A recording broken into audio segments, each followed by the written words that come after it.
Hello aspirants, welcome to the UPSC Analyzer. Today we will discuss newspaper analysis dated 4th of November 2022. First news है पाकिस्तान के former prime minister Imran Khan, उनके ऊपर हुआ है assassination attempt. उनके पैर पर गोलियां लगी हैं लेकिन वो आउट ऑफ डेंजर हैं। इस इंसिडेंट के बाद पाकिस्तान में सिविल वॉर होने की संभावना बहुत ज़्यादा बढ़ जाती है। अब हम नेक्स्ट न्यूज़ पर चलते हैं। Delhi NCR gas use of non BS6 diesel vehicles over 3 lakh band. तो दिल्ली में एयर क्वालिटी इंडेक्स बहुत ज़्यादा डिटोरेट हो गया है। Commission for air quality management ने मेजर्स को इन्वोक किया है under stage 4 of the graded response action plan, और यहाँ पर प्रोहिबिट कर दिया है यूज़ ऑफ डीजल 4 व्हीलर्स जो कि BS6 कंप्लाइंट नहीं है। BS नॉर्म्स क्या होते हैं ये हम डिस्कस करेंगे। The BS Bharat stage emission standards are the norms जो कि गवर्नमेंट ने इंस्टीट्यूट किए हैं एयर पोल्यूटेंट्स को रेगुलेट करने के लिए from internal combustion engine equipment and including motor vehicles. तो एयर पोल्यूशन के आउटपुट को रेगुलेट करने के लिए from internal combustion engine equipment Bharat stage emission standards हैं जो कि यहाँ पर नॉर्म्स इंस्टीट्यूट किए गए हैं बाय द गवर्नमेंट। तो हम यहाँ पर फॉलो करते थे यूरोपियन एमिशन नॉर्म्स 5 साल के लैग के साथ, लेकिन BS4 के बाद हम डायरेक्टली यहाँ पर BS6 के ऊपर जंप कर गए और BS5 को हमने स्किप कर दिया। तो BS क्या होते हैं? ये होते हैं भारत स्टेज एमिशन स्टैंडर्ड्स। ये नॉर्म्स यहाँ पर इंस्टीट्यूट किए हैं गवर्नमेंट ने to regulate the output of air pollutants from internal combustion engine equipment. तो BS6 के ऊपर हम शिफ्ट कर गए थे 2020 से, तो आपको यहाँ पर पता होना चाहिए। नेक्स्ट है pandemic effect dip in number of schools surge in teacher exits. तो यहाँ पर बात की गई है UDISE+ रिपोर्ट की, unified district information system for education plus data for the year 2021-22। क्या पता चला इस रिपोर्ट से कि अगर हम यहाँ पर फर्स्ट ईयर ऑफ पैंडमिक और सेकंड ईयर को कंपेयर करें, जब यहाँ पर सेकंड वेव आई थी, तो उस समय यहाँ पर जो ट्रांसफ़र है स्टूडेंट्स का from private to government schools, ये 2-fold इंक्रीज़ हुआ था। क्यों इंक्रीज़ हुआ था? क्योंकि सेकंड वेव के दौरान बहुत ज़्यादा इकोनॉमिक डिस्ट्रेस देखने को मिला। The second wave of COVID-19 hit India's school education with over 20,000 schools, just over 1% of the total number shutting down, और यहाँ पर लगभग 1.89 लाख टीचर्स जिन्होंने यहाँ पर वर्कफोर्स से एग्जिट ले लिया, almost 2% of the total exiting the workforce. फिर मैंने आपको ये बताया कि जो स्टूडेंट्स का ट्रांसफर था from private to government schools, ये यहाँ पर 2-fold इंक्रीज हुआ है। नेक्स्ट अभाव ऑफ इम्यूनिटीज़, अभाव होता है लैक ऑफ इम्यूनिटीज़ एंड दबाव from government feed corruption must act. तो यहाँ पर प्राइम मिनिस्टर का यही कहना है कि administrative ecosystem with zero tolerance for corruption, lack of immunities होती है, उसके बाद यहाँ पर प्रेशर होता है फॉर द गवर्नमेंट्स। ये दो मेन रीजंस है जिसकी वजह से करप्शन को यहाँ पर प्रमोट किया जा रहा है। But the two main reasons holding back the progress of the people while promoting corruption in the country. Next है चीता कीप्स कूनो ऑफिशियल्स गेसिंग अबाउट हर प्रेगनेंसी स्टेटस। तो यहाँ पर 3 फैक्ट्स मेंशन है जो कि हम देखेंगे। बोमास क्या होता है? बोमा एक अफ्रीकन टेक्निक है एनिमल्स को कैप्चर करने के लिए। बोमा अफ्रीकन टेक्निक है एनिमल्स को कैप्चर करने के लिए। नेक्स्ट है जेस्टेशन पीरियड जो चीताज में होता है, ये होता है 93 डेज। अब हम जेस्टेशन पीरियड क्यों डिस्कस किया? 2020 में एलिफेंट के ऊपर एक क्वेश्चन आया था, उसमें एक स्टेटमेंट था एलिफेंट के जेस्टेशन पीरियड से रिलेटेड, तो ये ऑफकोर्स आ सकता है। तो जेस्टेशन पीरियड चीता का है 93 डेज। फिर यहाँ पर मेंशन है कूनो पालपुर नेशनल पार्क जो कि है मध्य प्रदेश MP में। तो बोमा टेक्निक क्या होती है और जेस्टेशन पीरियड चीता का होता है 93 डेज। अब हम चलते हैं आगे। यहाँ पर बेसिकली वही बात हाईलाइट है कि हम यहाँ पर BS4 से डायरेक्टली BS6 के ऊपर जंप कर गए और BS5 हमने स्किप कर दिया, but it skipped switching to BS5 and moved straight to BS6 from BS4 in 2020। How Haryana is winning fight against stubble burning. अब हरियाणा में स्टबल बर्निंग कम हुई है, पंजाब में इंक्रीज हुई है, तो हरियाणा ने ऐसा क्या किया कि हरियाणा में स्टबल बर्निंग कम हो गई? तो ये हम डिटेल में डिस्कस करेंगे। According to data from government officials till November 3, Haryana has recorded 2,377 incidents of stubble burning this year, और ये 30% ड्रॉप है और पिछले 6 सालों में लगातार हमें डिक्लाइन देखने को मिल रहा है। Haryana has succeeded in reducing stubble burning incidents by over 55%. Farmers in Karnal said reduction in stubble burning incidents this year in the district was largely due to private contractors जो कि बेलर्स प्रोवाइड करते हैं। Private contractors यहाँ पर बेलर्स provide करते हैं। बेलर्स क्या करते हैं? तो जो क्रॉप रेसिड्यू होता है वो उसको कंप्रेस कर देते हैं इनटू कॉम्पैक्ट बेल्स, और इन बेल्स को यहाँ पर सेल किया जाता है इथेनॉल प्लांट्स में, गौशालास में, to farmers free of cost and selling bales of crop residue to be used as cardboard factories, biomass plants, boilers and ethanol plants, और जिसकी वजह से उनको यहाँ पर कुछ इनकम भी हो जाती है। तो ये विन विन सिचुएशन है फार्मर्स के लिए भी और यहाँ पर प्राइवेट कॉन्ट्रैक्टर्स के लिए भी। It is a win win for farmers and contractors. The baler cost over ₹15 lakh और यहाँ पर 3 मशीन को टाई करना पड़ता है to a tractor to process paddy into compact bales with additional input cost of diesel and employing labours. ये काफ़ी expensive है कि फार्मर इन बेलर्स को खरीदे और ये सब करे, तो इसके लिए यहाँ पर प्राइवेट कॉन्ट्रैक्टर्स ने स्टेप इन किया है। डिस्पाइट यहाँ पर सब्सिडी प्रोवाइड करती है सरकार, लेकिन उसके बाद भी यहाँ पर जो फार्मर है वो अफोर्ड नहीं कर सकता है इन मशीन्स को। So baler owners are using a farmers land to clear paddy and taking bales from crop residue और वो इसको यहाँ पर बेच देते हैं around ₹170 a quintal. The cost is borne by a baler owners. A baler can clear a 20 acre area fairly quickly. अब baler वैसे तो अच्छी चीज़ है, लेकिन ये यहाँ पर इकोनॉमीज ऑफ स्केल के ऊपर काम करता है, इसीलिए स्मॉल फार्म्स में इसको यूज़ नहीं किया जा सकता है। तो स्मॉल फार्मर्स के पास यहाँ पर एक ही ऑप्शन होता है, स्टबल बर्निंग करना। He said that in some cases farmers were paying these contractors a fraction from the subsidy. तो सरकार जो इनको सब्सिडी देती है तो ये यहाँ पर उसका कुछ पोर्शन यहाँ पर इनको भी दे देते हैं। अब हम चलते हैं आगे।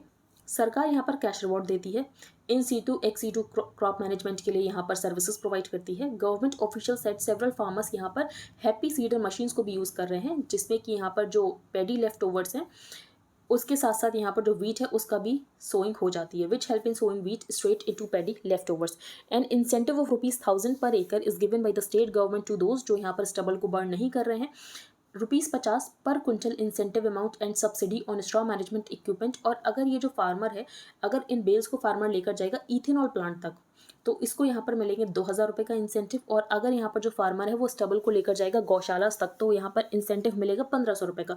If the farmer takes stubble bales to the ethanol plants in Karnal and Panipat, he is given an incentive of ₹2000 per एकड़। और फार्मर अगर स्टबल को लेकर जाएगा गौशाला तक, तो यहाँ पर इंसेंटिव दिया जाएगा 1500 का। Large contractors provide services to larger farms, क्योंकि वहाँ पर है economies of scale in bale processing, जो कि यहाँ पर स्मॉल फार्म्स में नहीं होती है, जिसकी वजह से यहाँ पर स्मॉल फार्मर्स के पास कोई और ऑप्शन नहीं होता है और उनको यहाँ पर स्टबल बर्निंग ही करनी पड़ती है। फिर इसमें यह बताया गया है कि जो पंजाब में स्टबल बर्निंग इंक्रीज हुआ है और पंजाब में बायो डीकम्पोजर का भी, पूसा बायो डीकम्पोजर का भी यूज़ नहीं किया गया। तो इसके बाद तो यहाँ पर पॉलिटिकल स्लग फेस्ट चल रहा है। इन्वायरमेंट मिनिस्टर का ये कहना है कि यहाँ पर केजरीवाल ने यूज़ नहीं किया, केजरीवाल का ये कहना है कि लेटर लिखाओ कि कहा मैंने कहा कि मैं यूज़ नहीं करूँगा। तो CAQM officials meanwhile pointed out that while Haryana has used bio decomposer on 5 lakh acres and Uttar Pradesh ने यहाँ पर यूज़ किया 1.54 lakh acres in the states NCR region. जो पंजाब स्टेट गवर्नमेंट है उन्होंने सिर्फ यूज़ किया 5000 acres on an experimental basis. So last week, the Environment Ministry had revealed that stubble burning of paddy crop residue had actually increased in Punjab by 33.5%। अगर हम यहाँ पर last year से compare करें तो हरियाणा ने बेसिकली क्या किया है, इसको हम यूज़ कर सकते हैं स्टबल बर्निंग को रिड्यूस करने के लिए। तो अगर आपको एग्जाम में आए कि स्टबल बर्निंग को कैसे रिड्यूस कर सकते हो, तो आपको यहाँ पर केस स्टडी लिखनी है हरियाणा की। अब हम चलते हैं आगे। SC takes a plea against GM mustard, its release on hold. तो GM मस्टर्ड के बारे में हमने डिस्कस किया था, इसमें कौन सा जीन है, कौन से सॉइल बैक्टीरियम यूज़ किया गया है। The environmental release of genetically modified mustard will remain on hold for now with the Supreme Court taking up a plea challenging the release. 2012 में एक टेक्निकल एक्सपर्ट कमेटी बनाई गई थी to examine the question of GM crops in India. 2012 में एक technical expert committee बनाई गई थी। कमेटी ने यहाँ पर क्या कहा था, that committee called HT herbicide tolerant crops unsustainable and unsuitable for India। और जो हर्बिसाइड स्प्रे किया जाता है ऑन HT क्रॉप्स, इसकी वजह से कैंसर होता है। इट हैड रिकमेंडेड कि नॉन GMO ऑल्टरनेटिव्स हमारे पास अवेलेबल हैं, तो हमें GMO के ऊपर शिफ्ट करने की ज़रूरत नहीं है। Had recommended that non GMO alternatives were available in the country and recommended a total ban on all HT crops on precautionary principle as no long term safety studies were done on impact of edible GM crops. तो ये यहाँ पर कहा गया था 2012 की technical expert committee के द्वारा कि अभी हमारे पास लॉन्ग टर्म स्टडीज़ नहीं है कि इसका क्या इम्पैक्ट होगा HT क्रॉप्स का। अब हम चलते हैं आगे। India to stress action on climate finance by developed countries. तो COP27 होगी, कहाँ पर होगी, इजिप्ट के शर्म अल शेख में होगी। COP26 हुई थी ग्लासगो UK में। Maintaining that the 27th edition of the COP to the UN framework convention on climate change should be the COP of action. और यहाँ पर जो डेवलप्ड कंट्रीज़ को 2009 कोपेनहेगन में जो समिट हुई थी, उसके बाद से ही यहाँ पर जो डेवलप्ड कंट्रीज़ को $100 बिलियन प्रोवाइड करने थे टू द डेवलपिंग कंट्रीज़, वो अभी तक डेवलप्ड कंट्रीज़ ने प्रोवाइड करना नहीं स्टार्ट किए हैं। Over the last couple of COPs India has been raising the issue of commitment by developed countries की ये यहाँ पर ट्रांसफर करेंगे $100 billion annually to assist developing countries, क्योंकि यहाँ पर डेवलपिंग कंट्रीज़ को भी तो अपने क्लाइमेट टारगेट्स को मीट करना है। डेवलप्ड कंट्रीज़ ने तो यहाँ पर हिस्टोरिकल एमिशंस कर लिए, उनकी वजह से क्लाइमेट चेंज हो गया, उन्होंने अपने डेवलपमेंट कर लिया, लेकिन डेवलपिंग कंट्रीज़ को तो अभी डेवलपमेंट करना है और आप उनसे कह रहे हो कि उनको यहाँ पर एमिशंस भी कम करने हैं, तो आपको एटलीस्ट उनको फाइनेंस और टेक्नोलॉजी तो प्रोवाइड करना पड़ेगा, जो कि डेवलप्ड कंट्रीज़ नहीं कर रहे हैं अब तक। India's position as representative of the developing world has been that the developed countries have historically been responsible for the high greenhouse gas emissions. तो ये रिस्पॉन्सिबिलिटी बनती है डेवलप्ड कंट्रीज़ की कि वो यहाँ पर असिस्ट करें डेवलपिंग कंट्रीज़ को with climate finance and transfer of technology. The issue that we have said very clearly, in which we are joined by several developing countries, is that $100 billion that has been talked about since Copenhagen. तो 2009 में conference हुई थी, $100 billion की बात की गई थी, लेकिन अभी तक यहाँ पर डेवलप्ड कंट्रीज़ ने $100 बिलियन देना स्टार्ट नहीं किया है, और अभी तक यही डिसाइड नहीं है कि क्लाइमेट फाइनेंस की डेफिनेशन क्या है। तो क्लाइमेट फाइनेंस क्या कॉन्स्टिट्यूट करता है, इसको कैसे डिससेमिनेट किया जाएगा, इन सब के लिए यहाँ पर एक प्लान स्केच आउट करने की ज़रूरत है. We will also demand that adaptation finance और मिटिगेशन फाइनेंस यहाँ पर इक्वल होना चाहिए. तो डेवलप्ड कंट्रीज़ यहाँ पर मिटिगेशन फाइनेंस की तो बात करते हैं, लेकिन एडेप्टेशन फाइनेंस की बात नहीं करते हैं. अब मिटिगेशन और एडेप्टेशन में क्या डिफरेंस होता है, तो फॉर एग्जांपल यहाँ पर टेम्परेचर जो है ग्लोबल वार्मिंग 1.5 डिग्री सेल्सियस से एक्सीड कर जाती है, और यहाँ पर 2 डिग्री सेल्सियस से एक्सीड कर जाती है, और हमें यहाँ पर क्लाइमेट चेंज के इम्पैक्ट्स देखने स्टार्ट हो जाते हैं. तो हमें उसके लिए रेजिलिएंट भी तो बनना है कि हम इस क्लाइमेट चेंज को अडेप्ट कर पाएँ. तो उसके लिए यहाँ पर अडेप्टेशन फाइनेंस की ज़रूरत है कि हम यहाँ पर हर संभव प्रयास करेंगे कि जो मिटिगेशन है हम इसको कर सकें. लेकिन अगर मिटिगेशन नहीं हो पाता तो उसके लिए हमें अडेप्टेशन की भी तो ज़रूरत है. तो we will also demand that adaptation finance and mitigation finance should be equal. While there has been movement on mitigation at COP26, there need to be emphasis on adaptation as well. अब हम चलते हैं आगे. At UNSC India abstains on Russian motion of Ukraine bio weapons. तो Russia ने एक motion यहाँ पर इंट्रोड्यूस किया कि यूएसए और यूक्रेन मिलकर क्या कर रहे हैं, मिलिट्री बायोलॉजिकल एक्टिविटीज़ कर रहे हैं यूक्रेन की लेबोरेटरीज में, और ये वोलेट करता है बायोलॉजिकल वेपन्स कन्वेंशन को. तो ये मोशन अडॉप्ट नहीं हो पाया क्योंकि सिर्फ चाइना ने सपोर्ट किया और इंडिया ने यहाँ पर अब्सटेन किया. नेक्स्ट है Gujarat, Rajasthan, Andhra enter club of best performing states in school education index. तो यहाँ पर बात की गई है PGI की परफॉर्मेंस ग्रेड इंडेक्स, जो कि निकालता है ministry of education.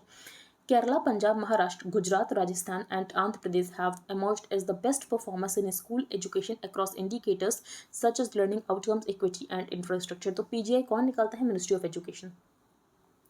Putting out fires, तो ये स्टबल बर्निंग के ऊपर ही आर्टिकल है कि हरियाणा में स्टबल बर्निंग कम हुई है, लेकिन पंजाब और दिल्ली में सेम सरकार है, उसके बाद भी यहाँ पर स्टबल बर्निंग कम नहीं हुई, क्योंकि ऐसा लगता था कि अगर पंजाब में भी आप आ जाएगी तो उसकी वजह से दोनों स्टेट्स यहाँ पर कॉपरेट करेंगे और यहाँ पर जो पोल्यूशन है वो कम हो सकेगा, स्टबल बर्निंग के इंसिडेंट्स कम हो सकेंगे. AAP's assumption of office in Punjab had led to hopes that the two states would cooperate to rein in the annual pollution. Data from the Indian Agricultural Research Institute, however, shows कि जो farm fire episodes हैं पंजाब में वो actually यहाँ पर बढ़ गए हैं by 19% over last year.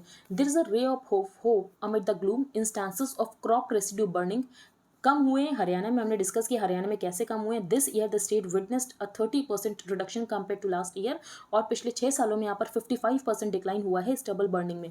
The state government provides these machines to hiring centres on 80% subsidy, और इसके यूज़ को मॉनिटर करती है. It also arranges moving of the crop waste, कि यहाँ पर जो क्रॉप वेस्ट है वो यहाँ पर इथेनॉल प्लांट तक जाए या तो बायोमास पावर प्रोजेक्ट्स तक जाए. The Maan and Kejriwal government have been pushing for the use of IARI developed biodecomposer. It breaks down the crop residue, जो कि एक alternative है to the stubble burning. Despite several experts का ये कहना है कि ये काफ़ी impractical solution है पूसा biodecomposer का. नेक्स्ट है टर्निंग पॉइंट इन नवंबर. ये आर्टिकल हम नहीं डिस्कस करेंगे. पाकिस्तान के फॉर्मर प्राइम मिनिस्टर के ऊपर जो असासिनेशन अटैम्प्ट हुआ, उनकी लॉन्ग मार्च के बारे में डिस्कशन किया गया है कि पाकिस्तान की डायनामिक्स कैसे चेंज हो सकती है और ये रीजन को कैसे इम्पैक्ट कर सकती है, ये हम डिस्कस नहीं करेंगे. नेक्स्ट है हु पॉल्यूटेड दिल्लीज एयर. तो ऑथर ने ये बताया है कि दिल्ली एयर का जो पोल्यूशन है उसके लिए लोग भी, सिटीजन्स भी उतने ही ज़्यादा रिस्पॉन्सिबल हैं, क्योंकि सिटीजन्स की तरफ से हमें कभी भी कोई भी कंसर्टेड एक्टिविज्म नहीं देखने को मिला है. तो बहुत ज़्यादा नॉर्मलाइज कर दिया गया है एयर पोल्यूशन को. और जब यहाँ पर एयर पोल्यूशन बहुत ज़्यादा इंक्रीज़ होता है तो आप यहाँ पर रेगुलेटरी मेजर्स लेते हो. फॉर एग्जांपल यहाँ पर जो व्हीकल्स BS6 कंप्लाइंट नहीं है उनके ऊपर आप प्रोहिबिशन लगा देते हो. दिल्ली में ट्रक सेंटर नहीं होंगे, तो ये सब कुछ रेगुलेटरी मेजर्स हैं. लेकिन आप यहाँ पर पोल्यूशन को रूट लेवल के ऊपर टैकल नहीं कर रहे हो. फॉर एग्जाम्पल यहाँ पर आप इंडस्ट्रीज़ को नच करो कि कैसे वो यहाँ पर इन्वायरमेंटली फ्रेंडली मेजर्स को अडॉप्ट कर सकती हैं, तो ये आपको करने की ज़रूरत है. तो यही बात यहाँ पर लिखी हुई है, एक बार हम देख लेते हैं. A combination of geographical factors, the cities location, wind speeds, industrial activities and the results of the life style choices of its residents, including particulate matter from the large fleet of the city's private vehicles, renders Delhi's air unhealthy for most part of the year. In contrast, all noise about long-term solutions to the smog notwithstanding, Delhi's air gets attention जब यहाँ पर air quality बहुत ज़्यादा deteriorate हो जाती है. NCR's residents have rarely taken ownership of the city's pollution problem और हमें कोई भी concerted activism नहीं देखने को मिला कि authorities को push किया जाए कि वो यहाँ पर city की air को clean करें. Pollution कभी भी election का एक मुद्दा रहा ही नहीं. Regulation is usually seen as imposing bans, लेकिन आप यहाँ पर root cause को tackle नहीं कर रहे हो, जो कि ये है कि आपको यहाँ पर industries को persuade करना है कि कैसे वो यहाँ पर environmentally friendly measures ले सकती हैं. तो अगर आपको इंडियन एक्सप्रेस के हाईलाइटेड पोर्शन की पीडीएफ चाहिए plus static portion related to every topic, तो आप इसको बाय कर सकते हो. ये आपको कॉस्ट करेगा 100 रुपीज़ पर मंथ. तो अगर आपको यहाँ पर नवंबर मंथ के लिए बाय करना है तो आप इसको सब्सक्राइब कर सकते हो. फॉर दैट आपको क्या करना है, आपको अपने टेलीग्राम अकाउंट का एक यूज़र नेम रखना है. उसके बाद आपको प्राइवेसी सेटिंग्स को चेंज करना है. फॉर दैट आपको सेटिंग्स में जाना है, then privacy and security, then groups and channels, who can add me to the group chats, वहाँ पर आपको एवरीबडी चूज करना है. You can pay via UPI to the mentioned UPI ID and then you have to send payment proof along with your Telegram user ID to the mentioned email ID. Second programme है current affairs mentorship programme, जिसमें current affairs को comprehensive तरीके से cover किया जा रहा है. आपको इन डेप्थ अंडरस्टैंडिंग मिलेगी. करंट अफेयर्स को रेलेवेंट सोर्सेज से कवर किया जा रहा है. जो भी सोर्सेज UPSC के लिए रेलेवेंट है उनसे करंट अफेयर्स को कवर किया जा रहा है.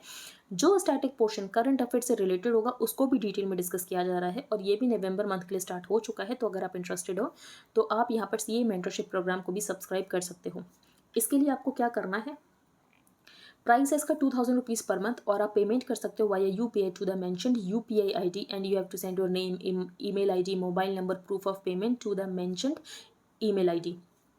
आपको लेक्चर्स मिलेंगे एवरीडे बेसिस पर, आपको डेली PDFs मिलेंगी, आपको डेली क्विजेस मिलेंगे, पर्सनल डाउट के लिए सेशंस होंगे. आपका जो भी डाउट होगा आप यहाँ पर कॉल के ऊपर भी अपना डाउट पूछ सकते हो. इसके अलावा आप मुझे पर्सनली टेक्स्ट भी कर सकते हो अपने डाउट के बारे में. Wait for some time to get added to the premium group, जहाँ पर आपको डेली लिंक मिलेंगे फॉर द वीडियोज़. अब हम चलते हैं आगे. Poverty is down period. तो यहाँ पर दो पीरियड्स को कंपेयर किया गया है. पहला पीरियड है यहाँ पर 2005 से लेकर 2011 तक, जिसको यहाँ पर ऑथर ने रेफर किया है P1, और दूसरा है 2011 से लेकर 2021 तक. तो ऑथर ने ये बताया है पॉवर्टी तो डिक्लाइन हुई है दोनों ही पीरियड में, लेकिन किस पीरियड में ज़्यादा पेस से डिक्लाइन हुई है. तो यहाँ पर यही बताया गया है कि मोदी गवर्नमेंट के पीरियड में यहाँ पर जो पॉवर्टी है वो ज़्यादा पेस से डिक्लाइन हुई है. अगर हम यहाँ पर नेशनल फैमिली हेल्थ सर्वे के डेटा को यूज़ करें और बाकी डेटा को भी यूज़ करें तो हमें ये पता चलता है कि जो P2 पीरियड है वहाँ पर पॉवर्टी का पेस जो डिक्लाइन हुआ है वो बहुत ज़्यादा है. और जहाँ तक बात की जाए ग्लोबल हंगर इंडेक्स की, जिसमें हमारी रैंकिंग बहुत ज़्यादा खराब आई है, तो ग्लोबल हंगर इंडेक्स की तो जो मेथडोलॉजी है वही यहाँ पर गलत है. ग्लोबल हंगर इंडेक्स कौन निकालता है, तो दो NGO है जिनका नाम है concern world wide and wealth hunger hive. अब हम डिस्कस कर लेते हैं ऑथर ने यहाँ पर क्या बताया है. First, the data facts in addition to the national family health survey indicator data, national accounts data for the income and consumption और also reported the result multi dimensional poverty declined at a compounded annual average rate of 4.8% in the year P1 and more than double that pace at 10.3% a year during P2. तो P1 है 2005 से लेकर 2011 तक का period, P2 है 2011 से लेकर 2021 तक का period. Very recently global hunger index को रिलीज़ किया गया था, जिसमें हमारी रैंकिंग बहुत ज़्यादा खराब थी, लेकिन उसकी मेथडोलॉजी ही गलत है. Next, before we proceed, some additional data and perspective on inclusive growth. Every single household survey or analysis has shown that consumption inequality decline हुई है during P2.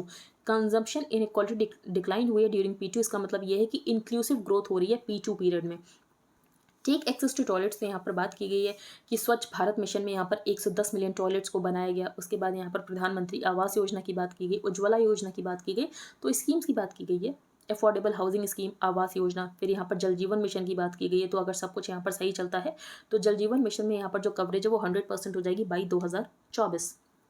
No matter how you look at data, it is visibly evident कि यहाँ पर जो decline हुआ है poverty में, तो वो डिक्लाइन ज़्यादा हुआ है P2 पीरियड में, whether measured through the conventional unidimensional way और through using modern multi dimensional measures accelerated post 2014. तो 2014 के बाद यहाँ पर जो पेस है पॉवर्टी में डिक्लाइन का वो यहाँ पर इंक्रीज हुआ है. इंडियाज़ पॉवर्टी डिक्लाइन पहले से ही रिमार्केबल था 2014 से पहले भी, लेकिन उसके बाद तो यहाँ पर बहुत तेज़ी में डिक्लाइन हुआ है. नेक्स्ट यहाँ पर बताया गया है ईला भट्ट के बारे में, तो हम इनके बारे में कुछ फैक्ट्स जान लेते हैं. The self employed women's association और सेवा वॉज हर क्रिएशन. इसके अलावा इनको मिला है मैग्सेसे अवार्ड, फिर बाद में मिला पद्मश्री और उसके बाद मिला Padma Bhushan. She was honoured with degrees, तो ये तो इंपॉर्टेंट नहीं है. She was appointed as a member of the elders, जो कि इंटरनेशनल ग्रुप है started by the Nelson Mandela. तो इनके बारे में आपको कुछ फैक्ट्स पता होने चाहिए. UPSC में नहीं पूछा जाएगा लेकिन बाकी एग्जाम्स में पूछा जा सकता है. नेक्स्ट है द मिस्ट्री ऑफ डिवोशन. इस आर्टिकल में बताया गया है राम रहीम के बारे में। तो राम रहीम यहाँ पर कन्विक्टेड है, गॉडमैन है, कन्विक्टेड है रेप के। उसके बाद उनको 40 दिन के लिए पैरोल के ऊपर रिलीज किया जाता है हरियाणा गवर्नमेंट के द्वारा। पॉलिटिकल पैट्रोनेज बेसिकली प्रोवाइड की जाती है इन गॉडमैन को। अब इनको क्यों पॉलिटिकल पैट्रोनेज प्रोवाइड की जाती है? क्योंकि इनकी मास पॉपुलैरिटी बहुत ज़्यादा है। तो जब इनको पैरोल के ऊपर रिलीज़ किया गया उसके बाद जो भी इन्होंने अपनी सभा बैठाई उसमें काफ़ी डिवोटीज़ है, और उसके बाद उस वीडियो को यूट्यूब के ऊपर रिलीज़ किया गया जिसमें 40 लाख व्यूज़ है। तो ऑथर का क्वेश्चन ये है कि जो इंसान हमें पता है कि इसने रेप किया है और ये कन्विक्टेड है, उसके बाद भी यहाँ पर उस इंसान की पॉपुलैरिटी कम क्यों नहीं हो रही है? तो क्या मिस्ट्री है इस डिवोशन के पीछे, इस मास पॉपुलैरिटी के पीछे? Gurmeet Ram Rahim serving a life term following his conviction for the heinous crime of rape of female devotees and the murder of journalist who published the rape allegations is out on a 40-day parole. In fact political patronage यहाँ पर result है इनकी मास popularity का, और यहाँ पर political patronage इसीलिए provide की जाती है कि कुछ यहाँ पर पॉलिटिकल गेन हो जाएगा और यहाँ पर कुछ वोट्स मिल जाएंगे। इन इस classic work phenomenology of spirit Hegel wrote about spirit और कॉन्शियसनेस, और यहाँ पर स्पिरिट इनहेरेंटली यूनिवर्सल है। इस बात को लोग रियलाइज नहीं कर पाते हैं, जिसकी वजह से जो उनकी स्पिरिट है वो एलिनेट हो जाती है उनसे खुद से ही। तो स्पिरिट यहाँ पर एलिनेट हो जाती है from itself, that is people who are manifestations of this universal spirit regard other people who are also manifestation of the same universal spirit as something foreign, hostile and external to themselves. फिर यहाँ पर बात की गई essence of Christianity की।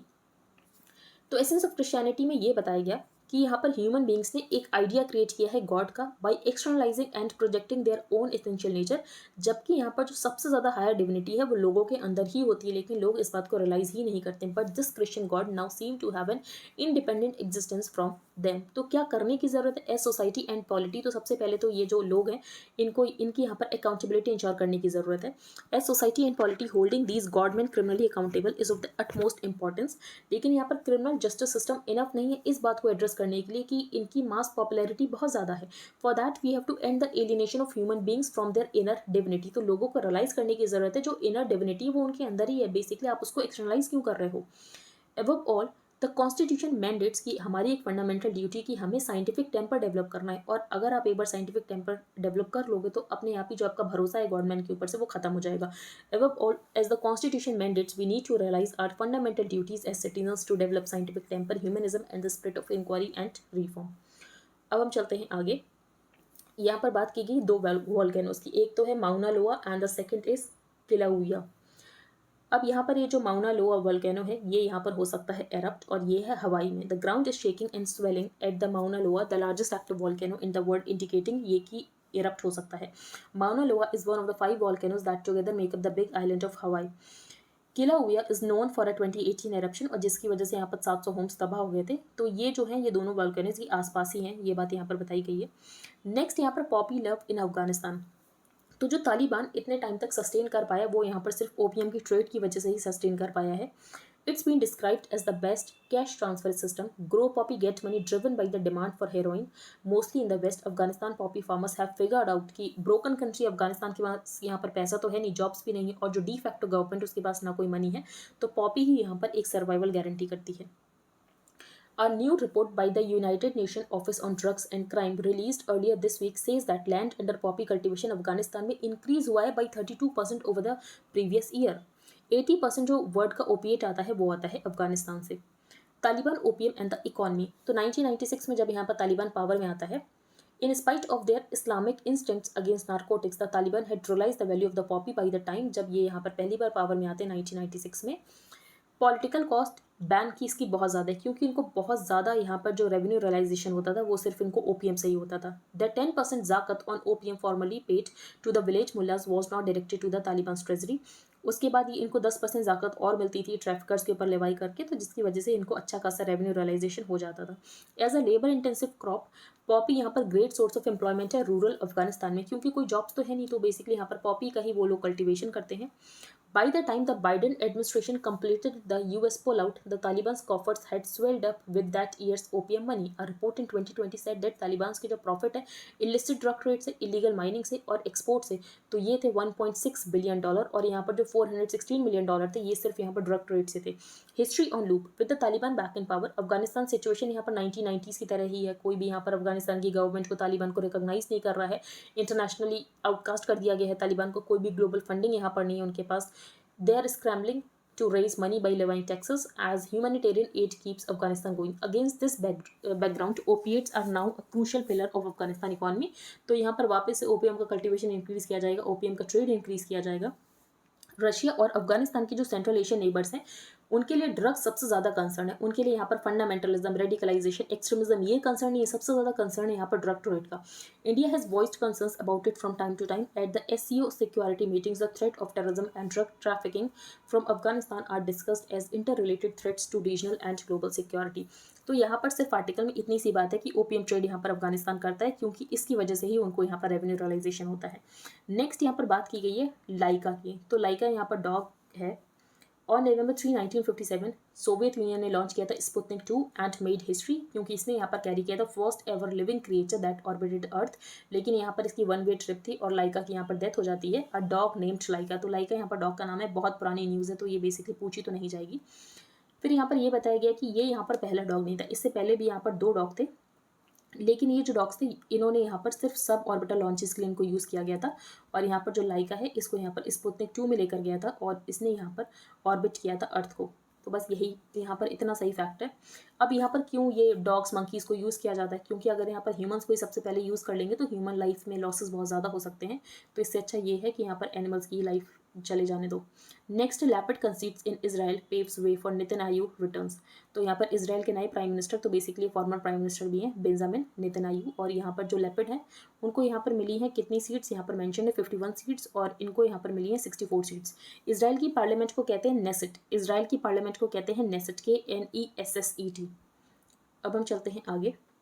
MPC holds special meet to draft report on inflation target miss. तो ये हम पहले भी डिस्कस कर चुके हैं कि आरबीआई को इन्फ्लेशन मेंटेन करना होता है 2 से 6% के बीच में. आरबीआई 3 कंसेक्यूटिव क्वार्टर्स तक इन्फ्लेशन को इतना मेंटेन नहीं कर पाए, तो इन्फ्लेशन को मेंटेन करने में आरबीआई फेल हो गया. तो आरबीआई को एक रिपोर्ट देनी पड़ेगी गवर्नमेंट को और यहाँ पर इनका ये कहना है कि रिपोर्ट पब्लिक डोमेन में रखी जाएगी. The Monetary Policy Committee Thursday convened a special off-cycle meeting Thursday to discuss and draft the content of the report, जो कि आरबीआई यहाँ पर देने वाला गवर्नमेंट को, क्योंकि यहाँ पर आरबीआई ने इन्फ्लेशन टारगेट को मिस कर दिया है. और ये जो मीटिंग की गई है एमपीसी की, ये की गई है under the provisions of the section 45ZN of the RBI act. और जब से यहाँ पर एमपीसी बनी है ये पहली बार है कि मीटिंग इस एक्ट में की गई है. And Regulation 7 of the RBI, MPC and Monetary Policy Process. The consumer price based inflation और retail inflation, तो यहाँ पर टारगेट रेंज है 2 से 6% के बीच में. 3 कंसेक्यूटिव क्वार्टर्स तक अगर ये मेंटेन नहीं हो पाता तो ये है कि आरबीआई यहाँ पर इन्फ्लेशन के टारगेट को आरबीआई ने मिस कर दिया है और यहाँ पर रिपोर्ट देनी पड़ेगी गवर्नमेंट को. तो आरबीआई यहाँ पर एक्सप्लेन करेगा कि कौन से रीजन है जिसकी वजह से इन्फ्लेशन मेंटेन नहीं हो पाया. उसके बाद यहाँ पर क्या रेमेडियल मेजर्स लिए जाएंगे आरबीआई के द्वारा और कौन सा टाइम फ्रेम है जिसमें यहाँ पर इन्फ्लेशन जो है वापस से कंट्रोल में आ जाएगा. हाउएवर इस रिपोर्ट को बाद में पब्लिक डोमेन में रखा जाएगा, ये बात यहाँ पर बताई गई है. The adoption of a new monetary policy framework in 2016. और उसके बाद यहाँ पर पहली बार इस सेक्शन के अंदर मीटिंग को बुलाया गया है. That special MPC meeting was called under section 45ZN of the RBI act. It was the second out of 10 MPC meeting in this year. तो पहली मीटिंग यहाँ पर मई में हुई थी और दूसरी यहाँ पर एमपीसी की मीटिंग हुई है. फिर यहाँ पर ये बताया गया करेंसी इन सर्कुलेशन डिक्लाइन हुआ है. क्यों डिक्लाइन हुआ? क्योंकि लोग यहाँ पर डिजिटल ट्रांजेक्शन को यूज़ करते हैं. तो आज के लिए इतना ही. आई होप आपको सब कुछ क्लियर हो गया हो. अगर आपका कोई भी डाउट हो तो आप टेलीग्राम ग्रुप पर पोस्ट कर सकते हो. If you like the video then please like, share and subscribe. Thank you and have a nice day.